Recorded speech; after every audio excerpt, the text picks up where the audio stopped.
What I'm demonstrating today is an endoscopic midface lift, and the point of this is that it's not always the right answer to just fill the cheek with fat or voluma.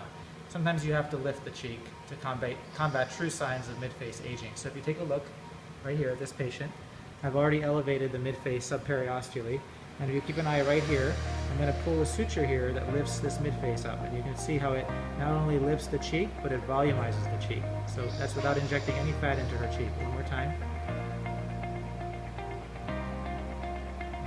One last time, so pushing it back down.